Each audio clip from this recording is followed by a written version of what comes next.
financiero, donde mencionamos y empezamos a explorar algunos métodos de análisis financiero. ¿Se acuerdan cuál era? Sí, vertical, horizontal, sí.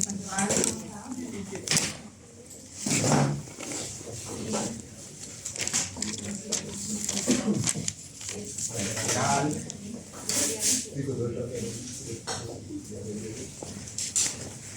Horizontal.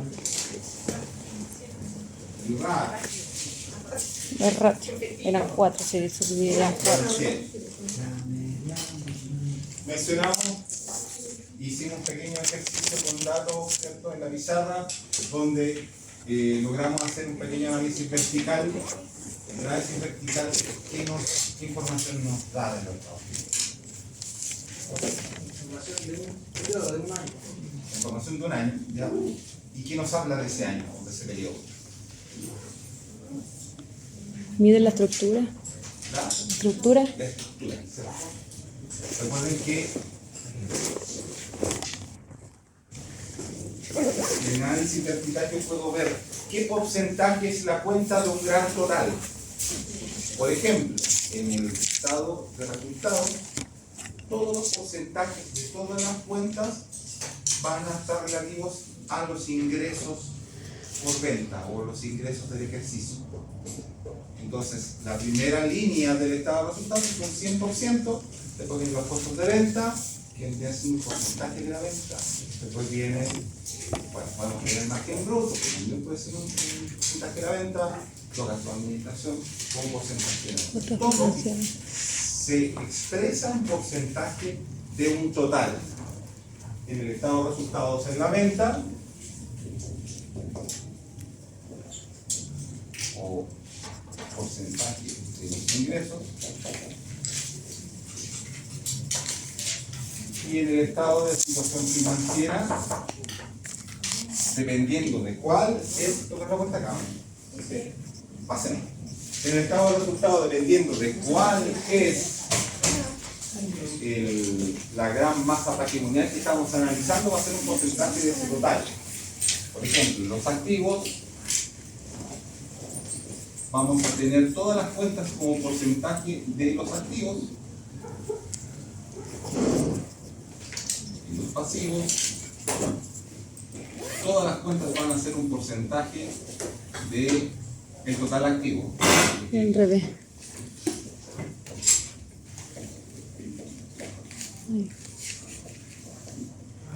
Así.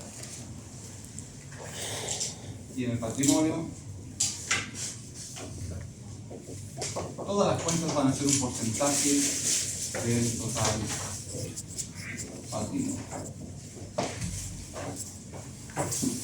Ese es el análisis vertical, de estructura.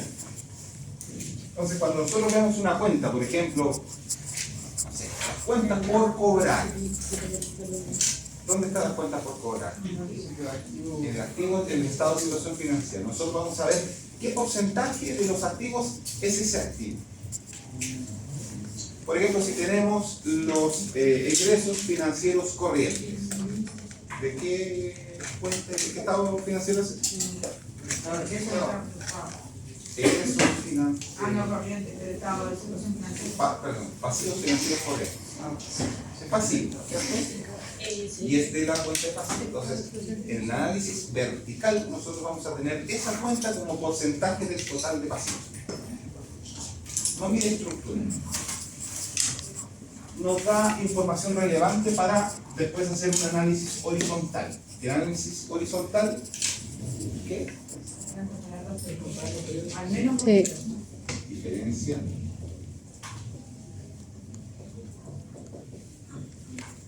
y periodo, puente, 2 puntos en el tiempo. En el estado de situación financiera son 2 puntos en el tiempo. Y en el estado de resultados es 2 puntos. Por lo tanto, esto vamos a utilizar el saldo del año 1, el año 2, menos el saldo del año 1, dividido por el saldo del año 1. Siempre la base es el año anterior. Esto menos 1 por un 100%. Esto no es otra cosa más que,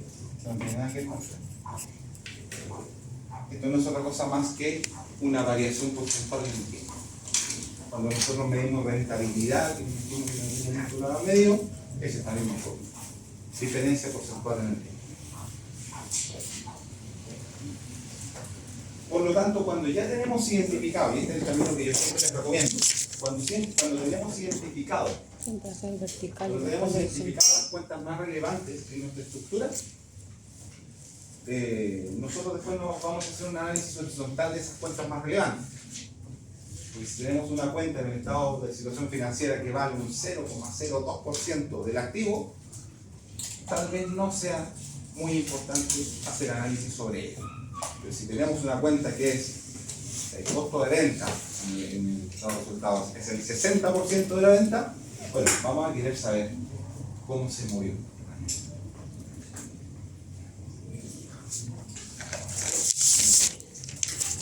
Y comenzamos a ver los ratios financieros.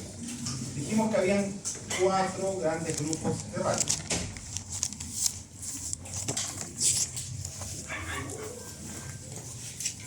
¿Cuáles son esos grandes 4 grupos de ratios? Liquidez, endeudamiento. Liquidez.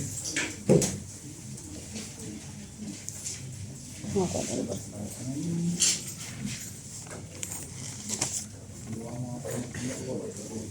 Para que no se le dan enredo.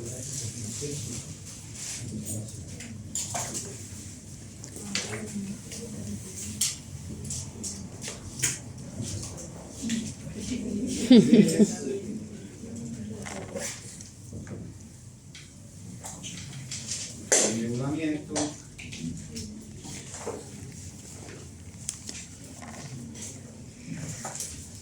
¿Cuál era el otro? Gestión y rentabilidad. Gestión.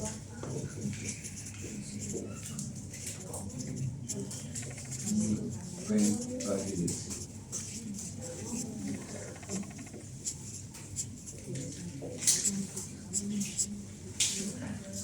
Y vimos los de liquidez, ¿cierto? Ahí nos quedamos avanzando. Sí. ¿Cuáles eran los índices de liquidez que nosotros comentamos el día sábado?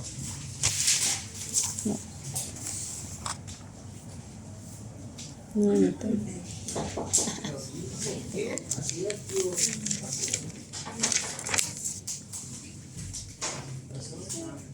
La razón corriente. Sí, la prueba, sí.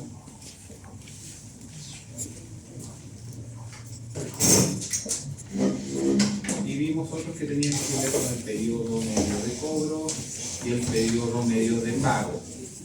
Que la verdad, esto dependiendo del autor, ¿cierto? Si bien están muy relacionados con la liquidez, depende del día, a veces yo. Muchos autores, yo también pienso que estos son ratios de género, porque relacionan periodos de pago y periodos de cobro, pero están muy relacionados con la liquidez. Eso bien. ¿Se acuerdan cómo se calculaba la razón corriente?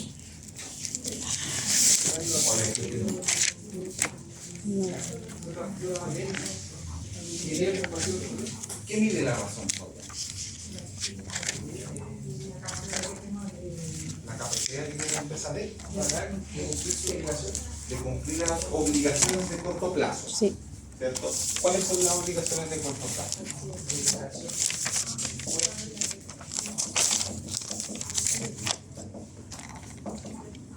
¿Cuáles son sus obligaciones de corto plazo? ¿Dónde están en los estados financieros?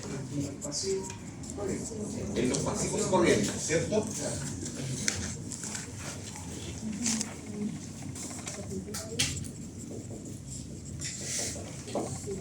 Vamos a dejar ahí las cosas. ¿Con qué recursos que están en los estados financieros? Bueno, en esta situación financiera, nosotros podríamos cubrir esos compromisos de corto plazo. Con los activos corrientes.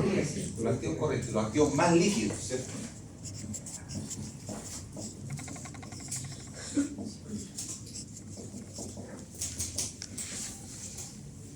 ¿Todos me siguen o no? Hoy alguien está colgado. Estamos hablando en Chile, mandarín. La fórmula no es algo que haya que aprenderse de memoria. No es mi objetivo. Mi objetivo es que comprendan el concepto y en base al concepto la fórmula sale sola.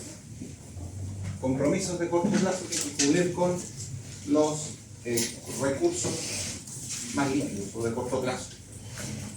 Activos corrientes digo por pasivo corriente. Si los activos corrientes son mayores que los pasivos corrientes, esto debería dar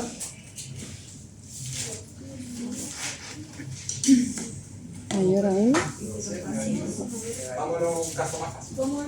Si los activos corrientes son iguales a los pasivos corrientes, esto debería dar 0. No, menos. Si aquí tengo 100 y acá tengo 100, 1, ¿cierto? Sí, ¿No? tan clarito. Vamos a arreglar el próximo más. Vamos, está bien. Bueno, estamos partiendo siempre. Si los activos corrientes son menores, estos son menores que los de abajo, esto debería dar. Vamos a anotarlo acá. Esto pasa en todos los ratios, porque son fracciones, son razones, ¿cierto? Si activo corriente es mayor que pasivo corriente, la razón corriente va a ser, vamos a dar los tres casos, activo corriente es igual a pasivo corriente, ya me dijeron ustedes, razón corriente es igual a 1. Si activo corriente es menor a pasivo corriente, entonces la razón corriente es. Si el activo corriente, el de arriba, es mayor al pasivo corriente, ¿cómo me debería dar el número resultante? Positivo. Sí, siempre va a dar positivo. De hecho, los saldos, usualmente nosotros deberíamos ponerlos en positivo, ¿verdad? Cuando tenemos saldos de resultados, cosa que no pasa acá, los resultados salen a veces con signos negativos. O sea, acá lo que generalmente hacemos es poner los saldos en positivo. Entonces, por ejemplo, si es que esto es 200 y esto es 100, el resultado va a ser 2. ¿Y qué pasa si los pasivos corrientes son mayores que el activo corriente? Por ejemplo, eso va a dar menos a 1. En este caso, si tenemos 100 sobre 200, esto va a dar 0,5. Un medio.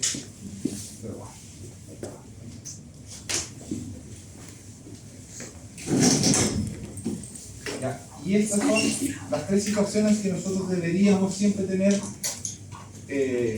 clara a la hora de analizar un ratio de liquidez. No solo esto, sino que también la prueba ácida. Voy a borrar acá. Y vamos a hacer el mismo ejercicio. ¿Qué pasa? ¿Cuál era la diferencia entre la razón corriente y la prueba ácida?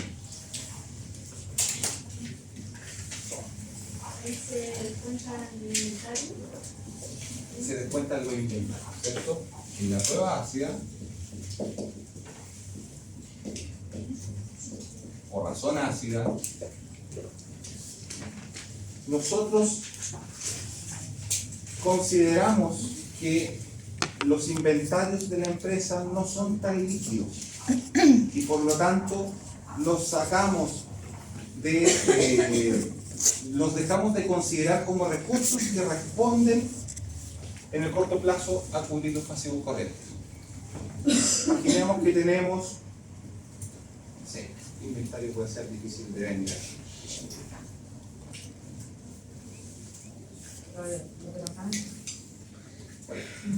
De las manos. Bueno, Entonces, nosotros tenemos el edificio de departamentos.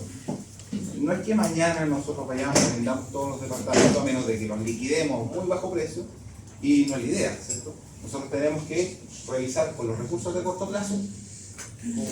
Entonces, esta razón ácida no es otra cosa más que una versión distinta de la razón corriente, donde se le restan los inventarios.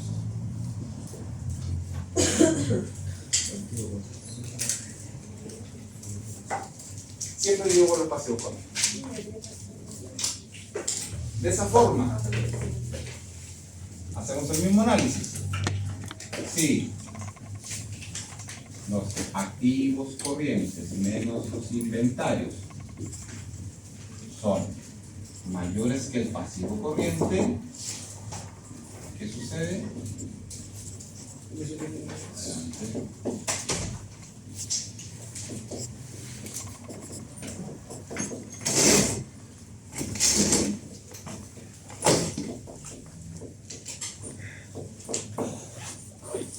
Hola, bebé.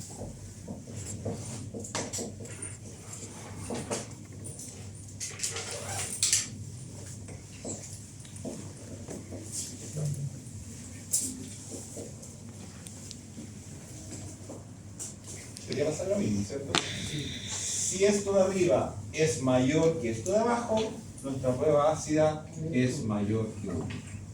Si esto de arriba es igual a esto de abajo, nuestra prueba ácida es exactamente igual a 1. Y si esto de arriba es menor que lo de abajo, esto es menor que 1. Eso aplica para la prueba ácida, ¿cierto? De la misma forma como opera la razón ácida, la razón corriente. Entonces, en el fondo es una razón corriente si lo inventan. Nosotros estamos hablando de la misma idea. ¿Por qué quise detenerme tanto acá? Básicamente porque gran mayoría de los ratios funcionan de esta forma, matemáticamente operan de esta forma. Es una razón que tiene un numerador, un denominador, y en la medida de que el numerador sea mayor al denominador va a pasar algo. Si son iguales, van a ser iguales que 1. Y si, ¿cierto?, el numerador es menor al denominador, va a ser menor que 1. Así es. Es la forma de analizar las razones.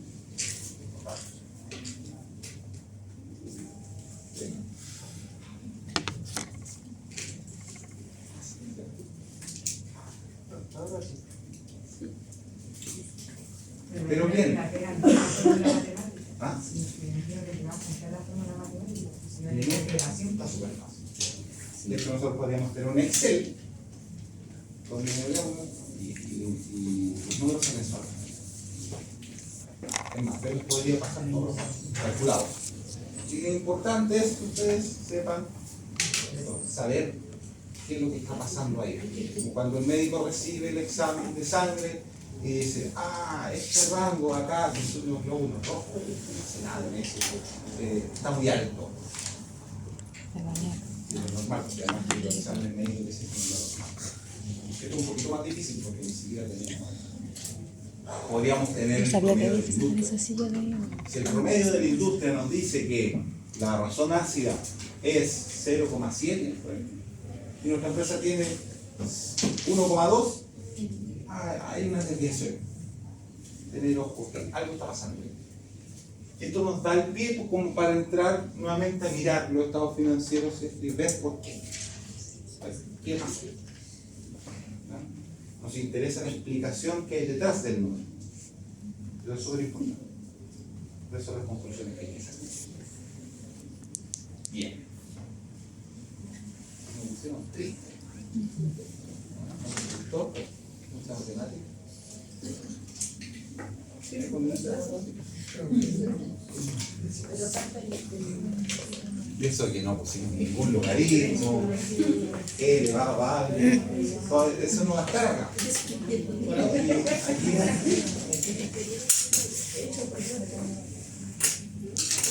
Te lo paso con. más que la matemática de sentido común. El periodo medio de cobre.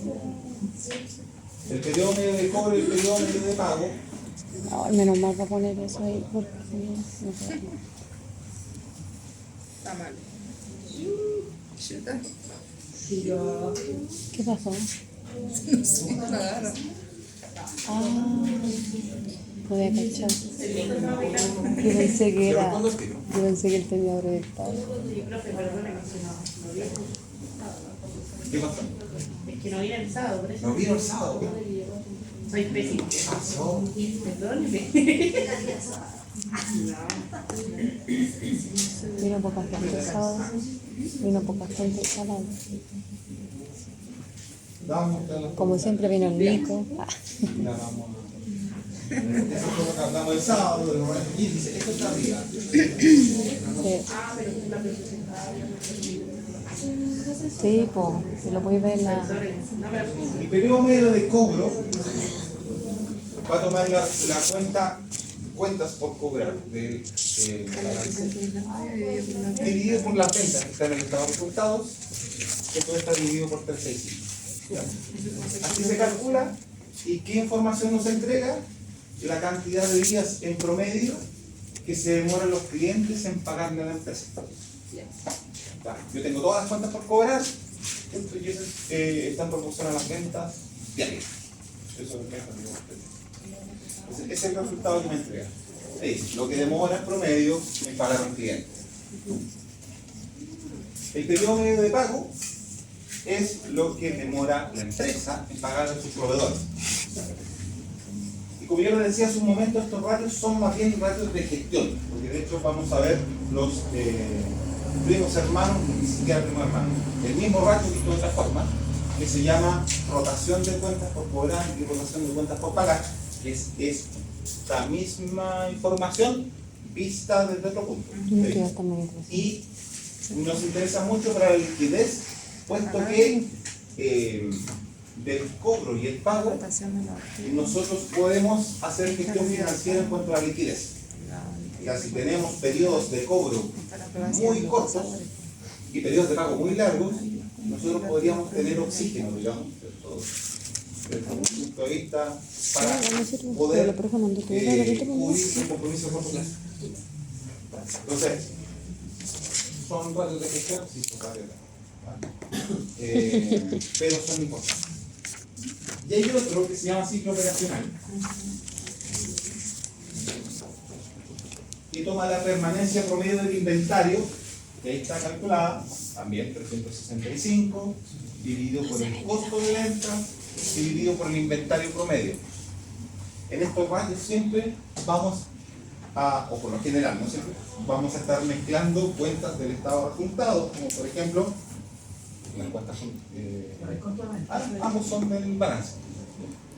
En el anterior teníamos 20 cuentas por cobrar, cuentas del estado de resultados y cuentas del balance. No, en este caso no. Entonces, esto nos muestra la permanencia promedio de un producto en el inventario. Cuánto se demora desde que entró al inventario hasta que sale. Eso nos va a dar una cantidad de días. Entonces, teniendo esa información, nosotros podemos calcular esto que se llama ciclo operacional, que es la permanencia en el inventario más el periodo medio de cobro. O sea, desde que yo puse ese producto en el inventario hasta que el cliente me pagó ese producto. En promedio. Y eso va a ser súper importante a la hora de saber cuánto tiempo me demoro, se demora la empresa en que retorne ese dinero. De hecho, aquí tenemos un claro dato, un dato súper duro de qué tan líquido es el inventario. Es decir, este periodo medio, como este ciclo operacional es muy largo, me va a convenir más analizar con la prueba ácida de la liquidez. Descontar el inventario porque se demora mucho en transformarse en plano. Si este ciclo operacional es más bien pequeño, podríamos decir que la prueba ácida es más adecuada o castigada. Lo último respecto a la prueba ácida. No todas las empresas son iguales. Pero por ejemplo, una empresa de servicios, por lo general tiene muy poco inventario o tal vez cero inventario. Entonces, en una empresa de servicios es esperable que la prueba ácida sea muy parecida o igual a la razón corriente. ¿Ya? El activo corriente menos casi cero. Eso es importante. Claro, Fabio, corriente.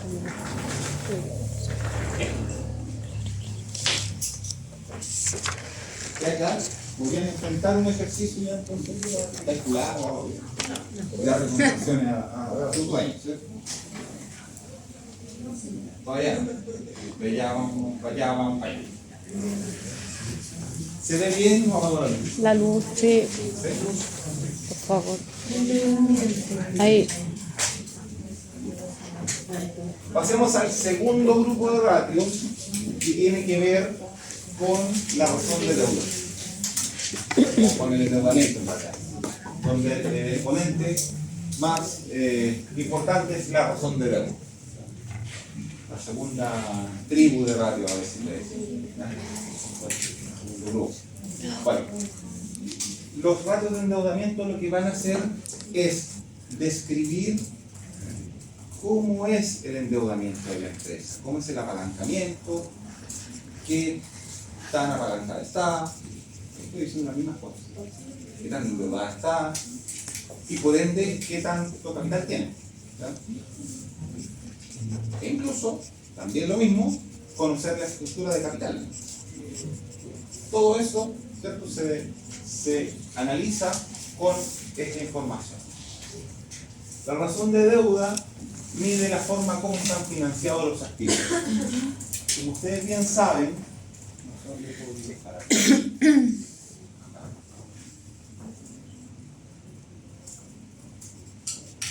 en nuestro balance nosotros tenemos activo, pasivo y patrimonio.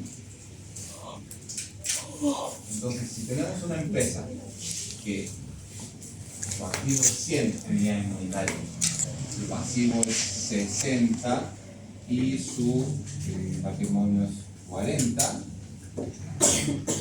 millones, miles de dólares, etc., lo que sea, nuestra razón de deuda, ¿cuánto sería? Cero. Uno, casi dividido el tiempo. Uno. Pasivo dividido por activo. ¿Estamos claros?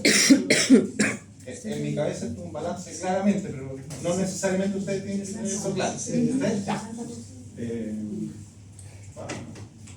Entonces esto sería 0,6. Sí.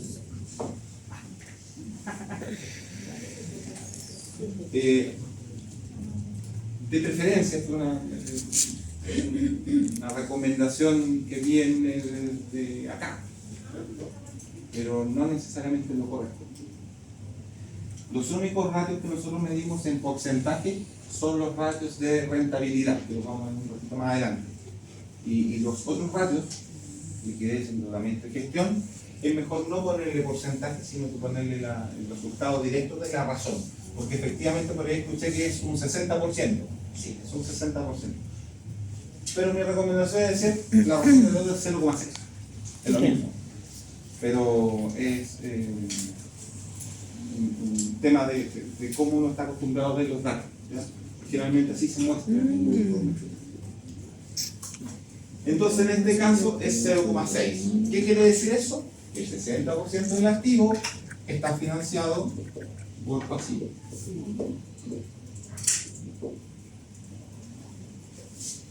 ¿Qué pasa si esta situación cambia? Y ahora tenemos esto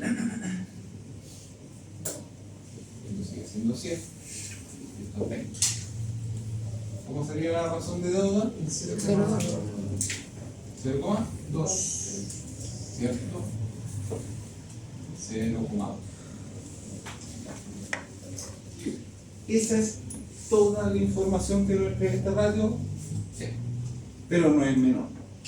Entonces nosotros podemos, ¿cierto?, hacer un análisis de la evolución del endeudamiento de la empresa midiendo este ratio en distintos años.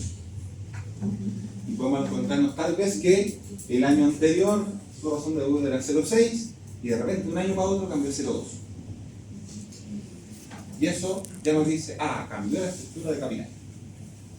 Y si cambió la estructura de capital, pasó algo, ¿cierto? Nunca hay que quedarse solamente con el número. No es una buena respuesta decir es 0,2 porque el 20% de los activos están financiados por deuda. Eso es una respuesta incompleta. Lo que deberíamos nosotros incluir acá es la razón cambió de 0,6 a 0,2, puesto que, y ahí hay que ir a buscar la información financiera, se canceló una deuda, ¿cierto? Y hay que buscar qué pasó. Hay que ir a las notas de los estados, a ver qué pasó, qué hizo que cambiara esto.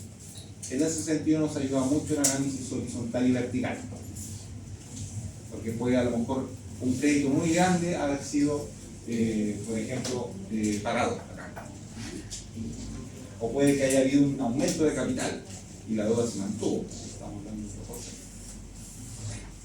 Esa es la explicación que queremos encontrar cuando nosotros analizamos los datos. Acá está lo que les digo que no debería estar en un informe. Esto es una explicación para nosotros. Por cada peso que tiene en activo, 0,4 está financiado por acreedores y 0,6 por los fondos. Es importante que este ratio puede ser igual a 1. ¿Sí? ¿En qué caso es igual a 1 la razón de deuda? Cuando todo es pasivo, ¿cierto? Cuando tenemos esta situación.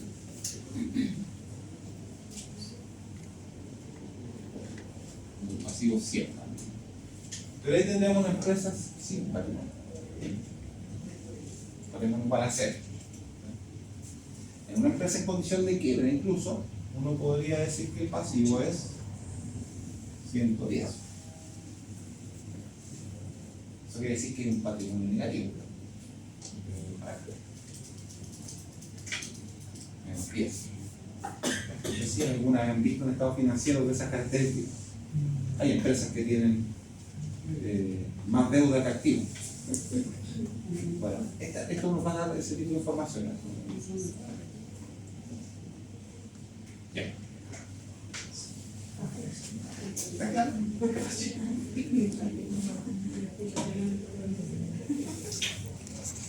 Hay otro ratio que se llama leverage. ¿Han escuchado ese término? ¿No? Leverage es la palabra en inglés para apalancamiento.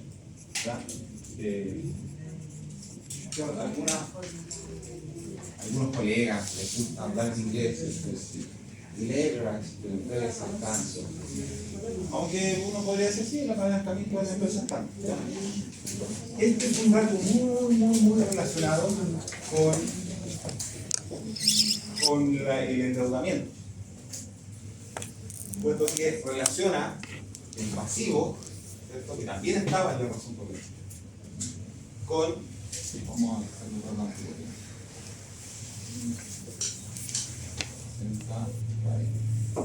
con el patrimonio ahora. Entonces en este caso el leverage, el apalancamiento de la empresa sería 60 dividido 40. 1,5. 1,5. Sí. Gracias. ¿Se dan cuenta? Son datos que están relacionados. Ambos consideran pasivo,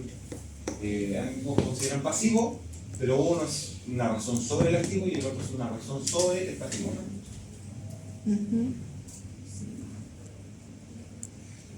Lo interesante del leverage es que cuando es 1, ¿en qué situación es 1? Cuando el pasivo es igual al patrimonio, o sea, 50 y 50, el leverage es 1. Entonces, un leverage de 0,5, vamos a escribir acá, el 0,5 da, ¿cierto?, un una razón de deuda de 0,5 da un leverage de 1. Y está relacionado. Cambia 1, cambia 2. Son lo mismo. Analizar las mismas masas patrimoniales. Y por ejemplo, ¿qué podría entregar esa parte de decirme las relaciones entre nos cuenta la información de otra forma. Hay que analizarlo desde otro punto de vista. Y vamos a otro punto de vista para hacer esa revisión. Aquí lo que vemos es una relación entre el pasivo y el patrimonio. Cuando es mayor que 1, la empresa está mayormente financiada por deuda. Cuando es menor que 1, la empresa está mayormente financiada. Entonces, las conclusiones que podemos obtener del leverage no son muy distintas a las que podemos obtener de la razón de deuda. Pero es un ratio que a veces ustedes lo van a encontrar. Pueden encontrar la razón de deuda, pueden encontrar el leverage, pueden encontrar ambos. Eso. Al igual que el otro, ¿por qué cambia en el tiempo? Porque es una de las cosas importantes que uno puede analizar con los ratios, su evolución. El ratio de los últimos 5 años, cómo ha evolucionado. Estas herramientas nos permiten, después de tener ciertas conclusiones de esos cambios, ir a los estados financieros a ver qué pasó, qué sucedió.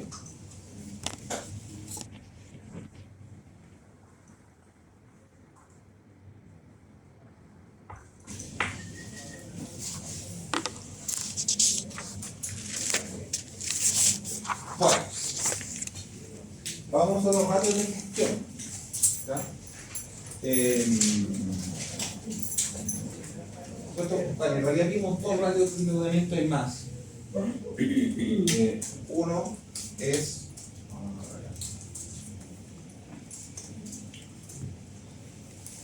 y básicamente se desprenden del análisis vertical. ¿Ya?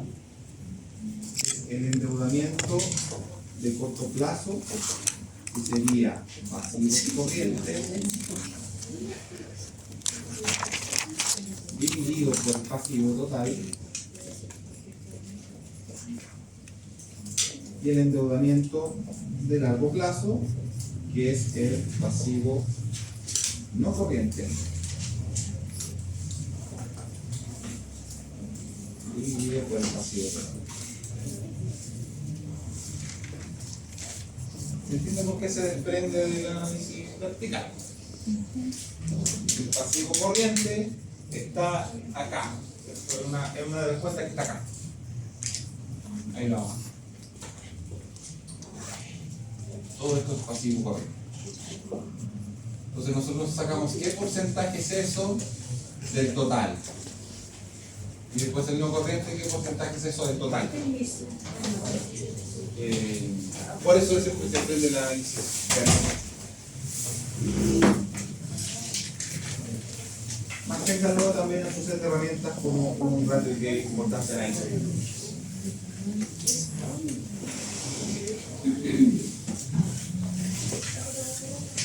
Los ratios de gestión. Deme tantito.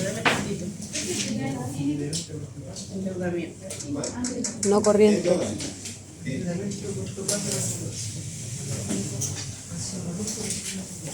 Endeudamiento de corto plazo y endeudamiento De largo plazo.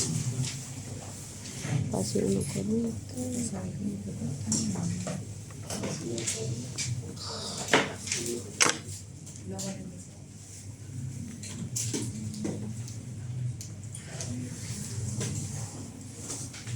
Ya, ahora sí. No.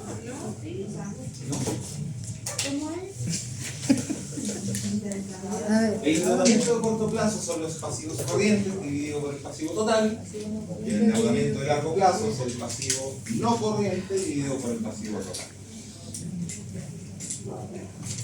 Se desprende, son ratios que aparecen, muchos ratios aparecen en el análisis vertical. El endeudamiento. Es de parte del endeudamiento. Bien, entonces lo anotan ahí. Vamos a empezar acá. Ratios de gestión. Los ratios de liquidez ven esta situación. ¿Cuál era? La situación que miden los ratios de liquidez. ¿Qué pregunta responde? Tengo capacidad de cubrir mis compromisos de corto plazo. Esos son los ratios de liquidez. Los ratios de endeudamiento responden la pregunta: ¿cómo está endeudada la empresa? ¿O cómo es la estructura de capital de la empresa? Eso es lo que responde. Y los ratios de gestión no tienen una sola pregunta que los agrupa. ¿Ya? Generalmente están relacionados con la gestión o la operación de la compañía desde distintos puntos de vista. A veces pienso que le pusieron ratios de gestión básicamente porque no había un grupo de... son como los otros gastos, ¿ah? Que ponen en los estados. Están los gastos del área de venta, los gastos de herramientas, los gastos de vehículos y otros gastos. O sea, aquí están los otros ratios. Y estos otros ratios miden varias cosas. Por ejemplo, ¿cierto? Hay un concepto que se llama rotación.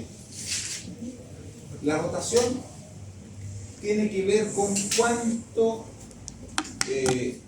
movimiento tiene un determinado recurso, un determinado ítem financiero en la empresa dentro de un periodo de tiempo.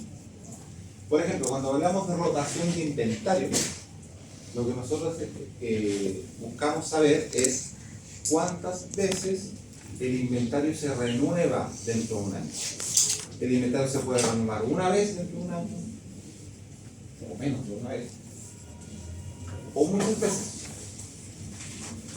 Por ejemplo, si yo vendo, no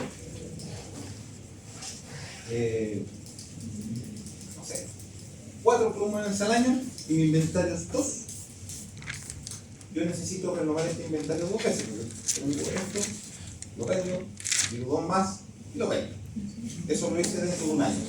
Mi inventario rotó 2 veces. Si tengo que, si vendo 4 y tengo 4, yo quise rotar mi inventario una sola vez porque tenía 4. Tengo un año. Realmente la rotación de inventario es como lo más gráfico que uno podría ver dentro de los ratios de rotación, pero hay otras cosas que rotan. Por ejemplo, las cuentas por cobrar. Hace unos momentos atrás vimos el periodo medio de pago. ¿Cuánto se demora en promedio un cliente en pagar? Si el cliente en promedio se demora un año en pagarme, la rotación de cuentas por cobrar sería una vez. ¿Se demora una vez o no? Si el cliente se demora 180 días, la cuenta por cobrar rota 2 veces. Si el evento sucede 2 veces al año. Si se demora un mes, la rotación sería 12 veces en el año.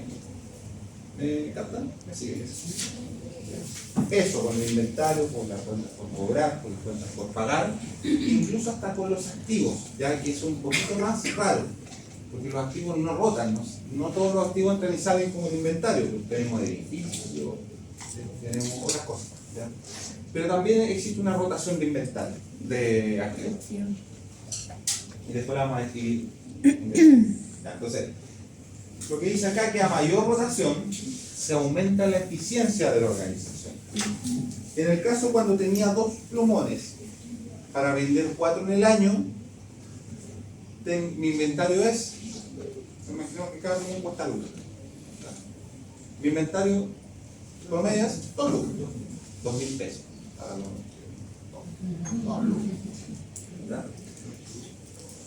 En el segundo caso tengo 4 plumones y mi inventario son 4.000 pesos.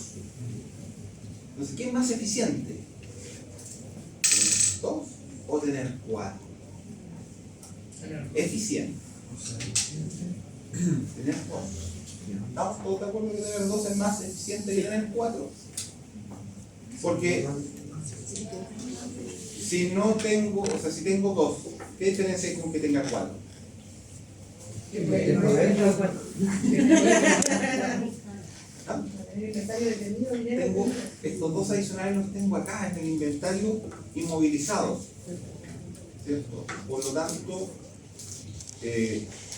no puedo ocupar estos recursos en otra cosa.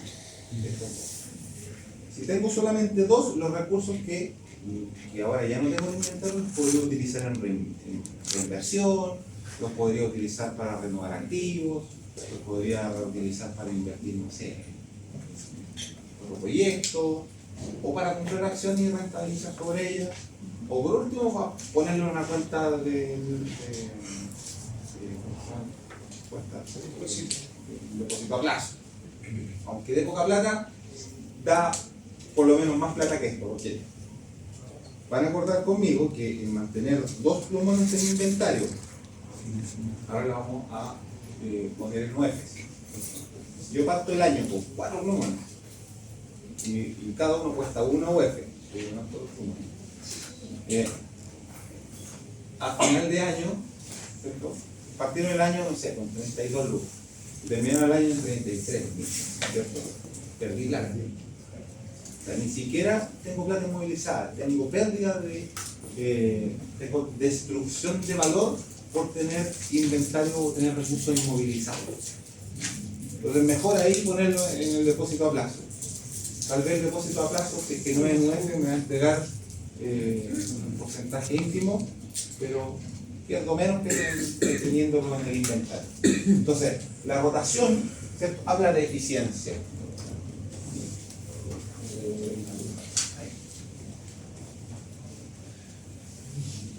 Entonces ahí había un ejercicio que yo como que lo borré y yo creo que ya ustedes ya saben la respuesta. Si una empresa vende $1.000.000 al año a un 3% de margen, ¿qué le conviene al mismo nivel de venta siempre? ¿Comprar una vez al año ese $1.000.000? O sea, yo el 1 de enero compro todo el inventario que voy a tener los 4 meses. O B, comprar 4 veces 250.000 en inventario. Sí, 4 veces. A, B. ¿Cierto? Exactamente, esa es la respuesta correcta. Tenemos más eficiencia. Ojo que es un punto de vista de eficiencia.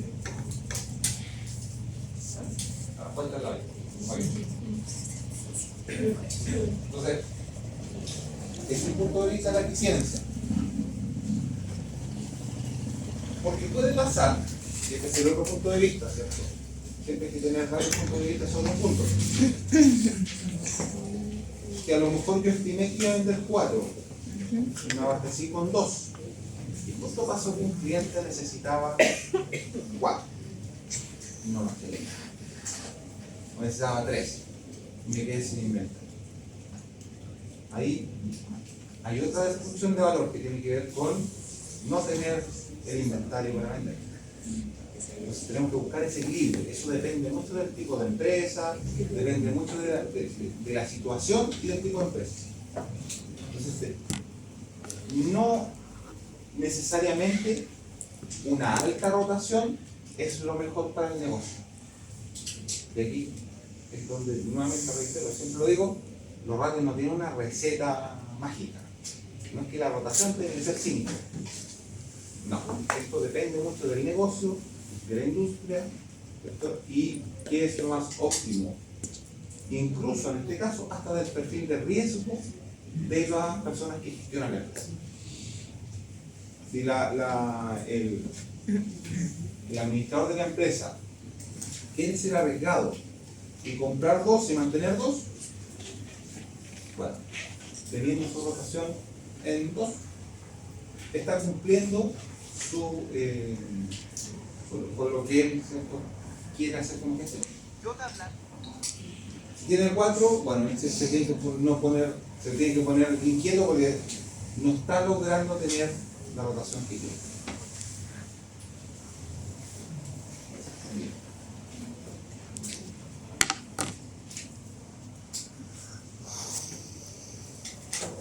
Por otro lado,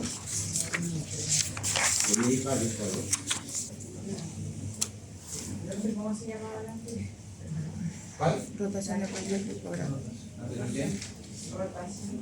No, estamos hablando de una rotación genérica. Aquí vienen los ratios. Ah, ya, gracias. Es difícil pensar, como les decía hace un momento, que vamos a comprar todo el activo de la empresa y los vamos a vender dentro de un año. Eso no sucede. Entonces, este ratio de rotación, y vamos a comenzar con ese ratio de rotación, es el más complicado. La rotación del activo total, ¿cierto?, mide cuántas veces la inversión de toda la empresa se mueve. No es que tomemos el edificio, plantas de equipo y todo lo que los vendamos dentro de un año. No va a pasar eso. Lo que sí, ¿cierto?, relaciona las ventas, y eso es importante que vean la estructura de la relaciona las ventas con los activos totales. Entonces, nos habla de cuánto rota la inversión en general. Las ventas totales habla de lo que va a entrar, o entra o va a entrar a la empresa. Y el activo total es lo que hoy día tengo. Entonces, esto es una medida media dispersada de rentabilidad. Por supuesto que este ratio va a ser mejor en la medida en que sea mayor que 1, menor que, o mayor o menor. ¿Qué les gustaría de resultado de este ratio?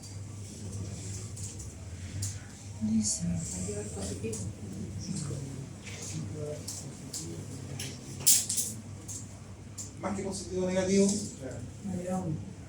es lo esperable es que sea alto o que sea bajo. ¿Qué vamos a buscar?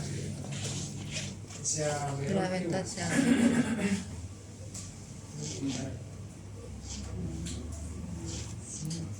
Que sea menor que 1. No, que sea mayor. Olvídense del 1. Que sea más alto o que sea más bajo. que la venta sea más alta. Ojo que estamos relacionando dos cuentas que son de naturaleza totalmente distinta. Las ventas, o sea, estos plumones que estoy vendiendo 4 al año, y el activo total, que es todo el activo que tiene la empresa para que se produzca esa venta. Para que se produzca una venta, la empresa tiene que tal vez comprar máquinas, comprar edificios, mantener efectivo en sus cuentas, mantener inventarios. Eso es todo el activo. Todas esas cuentas que nombré son activos. ¿Qué requieren? ¿Que sea más alto? ¿Que sea Más alta las ventas, pero con menores volúmenes de activos. ¿Todos están de acuerdo o hay alguien? Sí. Venga, alto, sí. El número abajo se llama. Mientras más activos, mejor. No sé. No, mientras menos activos. Pero vende. Recuerden siempre que los ratios relacionan cosas, relacionan datos. Debería ser el número. Porque usualmente este ratio no va a Si dar. tengo mucho activo y vendo poquitito, no sé qué tan bueno sea. Claro. Se supone que si yo vendo algo, puedo tener más activo, entonces debería ser menor. Las ventas siempre vamos a querer que sean lo más altas. Por eso no creo que nadie acá que esté en contra de eso. Pero a ustedes les gustaría, por ejemplo, una empresa que tiene 1000 en activos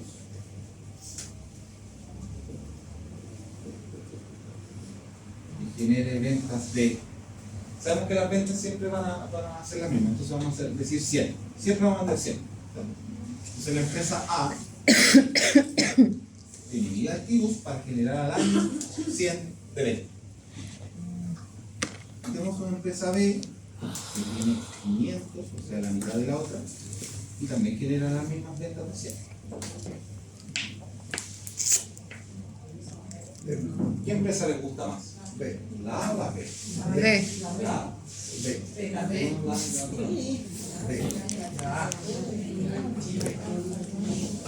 Se supone que las ventas deberían ser mayores tratando de usar el menor recurso posible en los activos. Pensemos siempre que las ventas son iguales, ¿ya? Que podemos lograr el mismo nivel de venta. Lo que cambia es esto de acá. Vamos al local del faraón, ¿se llama este de acá? ¿Cierto? El faraón, ¿cuánto debe vender al año? No sé. No es muy bueno, así que no. No creo que tanto. No es muy rico, así que.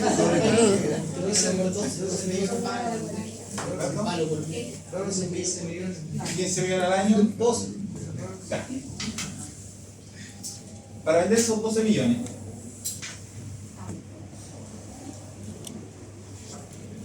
Él podría tener su local. ¿Cuánto debe estar en activo ese local? Pongamos cualquier número. ¿Unos 50 millones? No. Una propiedad. Pensemos en máquina. No tiene nada que ver. Le da lo mismo. Es un número. Un lugar. ¿Ya? Vamos a luchar con eso resto. Democráticamente elegí 50 millones. ¿Y qué pasa si tiene dos locales? Y tiene 100 millones. A vender los mismos cosas. ¿Qué es mejor? Cerrar. Cerrar. Cerrar es lo mejor. Tener menos activos para vender lo mismo. ¿Estamos de acuerdo? Sí. Cuando la venta es la misma, nosotros querríamos tener menos activos para hacer esa venta. ¿Por Pero es qué? que, profesor, eso no lo estoy entendiendo porque cuando usted dice que es tener menos activos para generar esa venta, pero es que no todos los activos generan esa venta, porque el activo es lo que tiene la empresa, entonces si yo tengo que hablar de equipo, eso no lo tengo para generar la venta. Estamos de acuerdo. Lo que pasa es que nosotros en este ejercicio teórico fijamos las ventas en un nivel. Porque efectivamente, mientras más activos yo debería esperar, esta es la respuesta, mientras más activos debería esperar mayor venta. Entonces, si el faraón tiene dos locales, debería tener el doble. Entonces, se dan cuenta, yo preferiría que la razón de activos fuese menor. Menor que las ventas. Que las ventas sean lo más alto posible y que los activos sean lo más bajo posible para esa venta. Eso quiere decir que la razón de activos sea lo mayor posible. ¿Ya? Lo mayor posible. No estamos hablando de números concretos. Lo mayor posible. Por lo tanto, en esta situación, mi razón de activos, mi rotación de activos es. ¿Cuánto es eso? Rotación de activos de la A.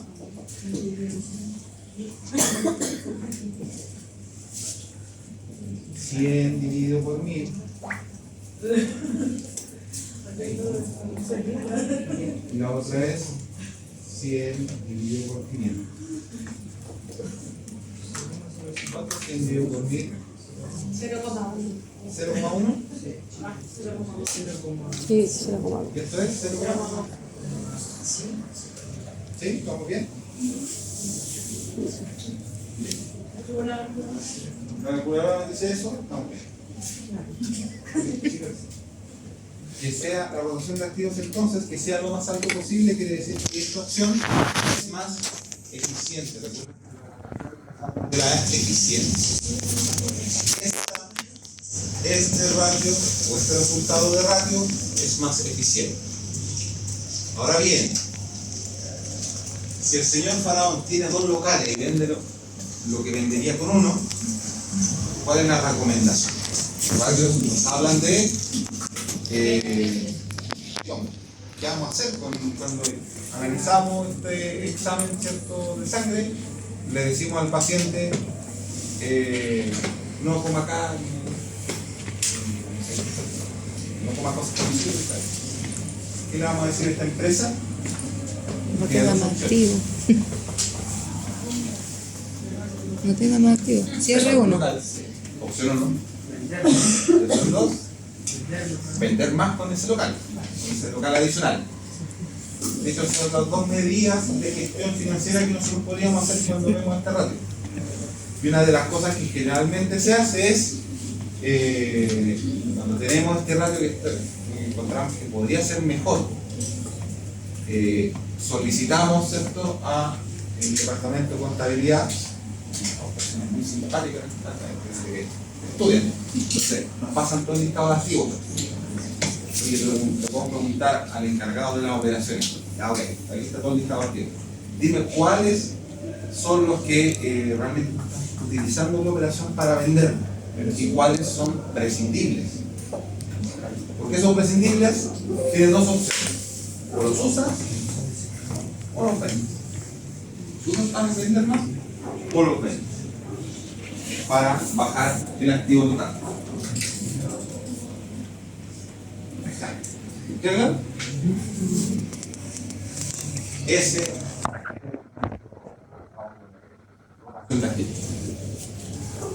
súper importante a la hora de analizar la gestión global de la empresa.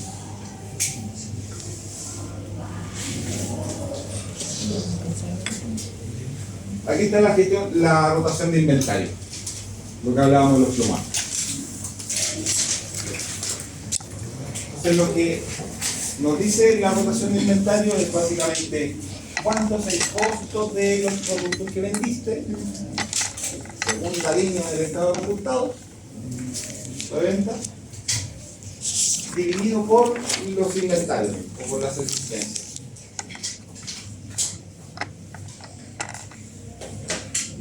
Y como cualquier ratio de gestión,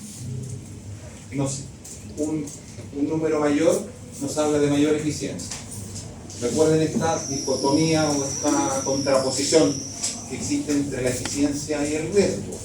Yo podría tener ratios cada vez, ¿cierto?, de mayor rotación, pero eso tiene un riesgo. En este caso, ya lo hablamos, de quedarme sin stock en el caso de una eventualidad. Pero es básicamente eso, el ejemplo de los plumones. ¿Cuánto rota en el año el inventario? Por ejemplo, si tengo un ratio de rotación de inventario muy alto, lo primero que uno debería hacer es lo mismo que los activos. Ir a pedirle al departamento de contabilidad. ¿A qué? A lo que tenía anteriormente a eso. ¿Es que eso está en el agua? Gracias, es que la no me carga. No le carga nada. Mándeme un correo. ¿Tiene mi correo? Ah, ¿usted? Sí. Ya, te Yo te mando la guía. Ya, gracias. ¿Tiene mi correo? Sí, sí lo tengo. Sí.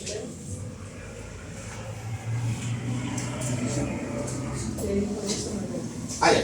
Entonces, cuando teníamos una rotación de inventario muy baja, lo que uno podría hacer es pedirle al departamento de contador, de gerente de la empresa. Y ¿cuál departamento tiene que ser? ¿Cuál es la rotación de inventario de cada uno de los ítems? Y empezar a ver cuáles son los inventarios con poca rotación. Porque en ellos está a veces. Y en eso, en el de poca rotación, ¿qué habría que hacer? Como que Podemos disminuir la cantidad liquidarlos. o disminuir la cantidad de piezas. Sí. Generalmente se pueden dar de baja, se pueden liquidar, se pueden utilizar, etc. Depende mucho del caso. La idea es que salgan de ese estado de poca rotación. Por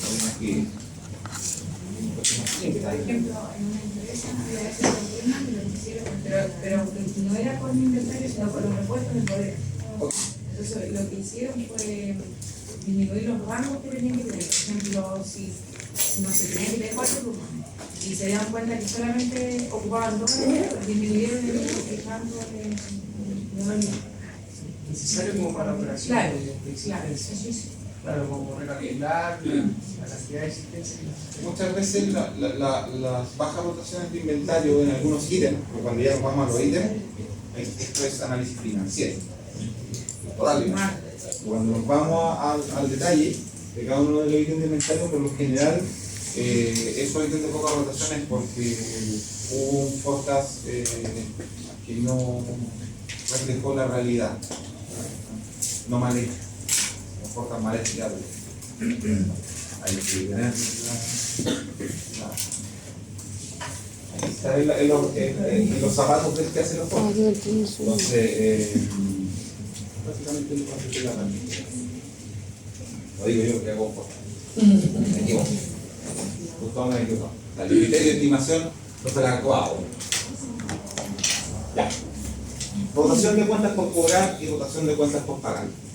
Cuando nosotros en los ratios de liquidez hace un momento vimos el periodo medio de pago y el periodo medio de cobro, les dije que estos dos ratios son días promedio que se demora en pagar la empresa o en cobrar la empresa, se podían demostrar se deben mostrar de otra forma, ¿ya? Y esos son. Este es el periodo medio de cobro, los 10 cobros. Entonces, cuando yo tomo 365 dividido por el periodo medio de cobro, o 10 cobros, lo mismo, tengo este ratio de rotación de cuentas por cobrar. ¿Qué me dice la práctica? Lo vimos en los ratios de liquidez. Los días de cobro son las ventas. Ah, ya, de esa fórmula saco Sí. esta parte, ya. Pero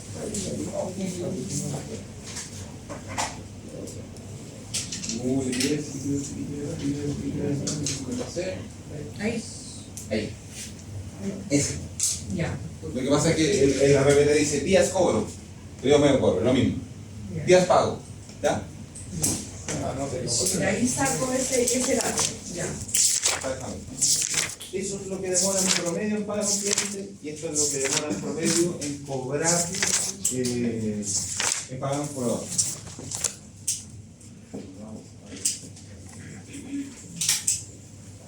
Entonces, finalmente, el fenómeno que nos muestra la rotación de cuentas por cobrar y rotación de cuentas por pagar es el mismo, pero visto desde otro punto de vista. Si un cliente se demora en pagar 120 días, en promedio, 120 días, ¿cuántos meses son esos? 4. Por lo tanto, la rotación es 3 veces en el año. 365 dividido por 10. Ya sé todavía se la.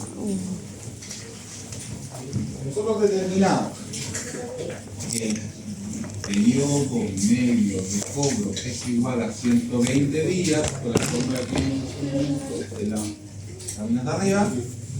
Nuestra rotación de cuentas por cobrar va a ser igual a 365 dividido por 120. Por 360, la verdad es que representa lo que tenía un año. ¿Cuánto de eso? Bueno, nada, 3 igual que 360 a 3. Claro, un 360, ya lo que hicimos. Esos 365, 360. ¿Y ese 3 es lo que ocupa después la fórmula de abajo? Y esto se llama 3 veces. La rotación de cuentas por cobrar es 3 veces en el año. Porque son 50.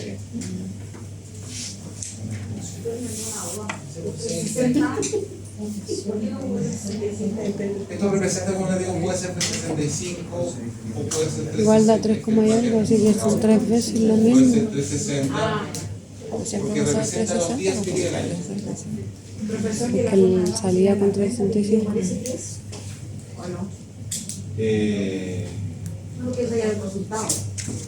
No. Lo que pasa es que cuando no tenemos un periodo medio de cobro, ¿Sí? nosotros podemos utilizar esta forma, que la venta ¿Por las cuentas por cobrar? dividido por la cuenta por cobrar. Ah, ya, perfecto. Yo pensé que era en el resultado de la Matemáticamente es lo mismo.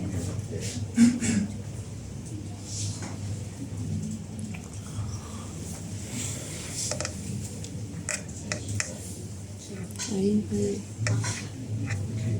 Periodo medio de cobro es igual a cuentas por cobrar dividido por ventas dividido en 360 la más, ¿ya? O 365. Ese número se va a ir ahora. Entonces dijimos que la rotación de cuentas por cobrar es igual a 360 o 365 dividido por las cuentas por cobrar dividido por las ventas dividido por los 365. Nosotros hacemos el desarrollo matemático de esto, subimos esto hacia arriba. Nos va a quedar estos 360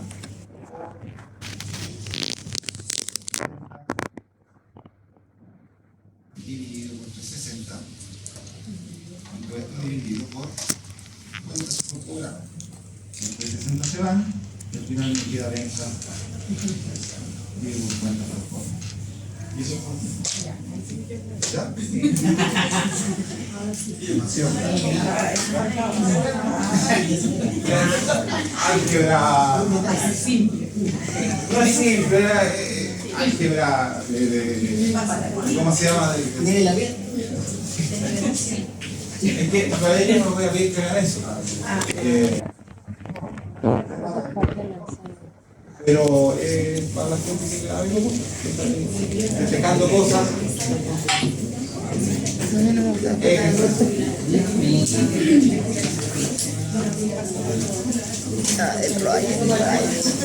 Como la generación que vamos a hacer.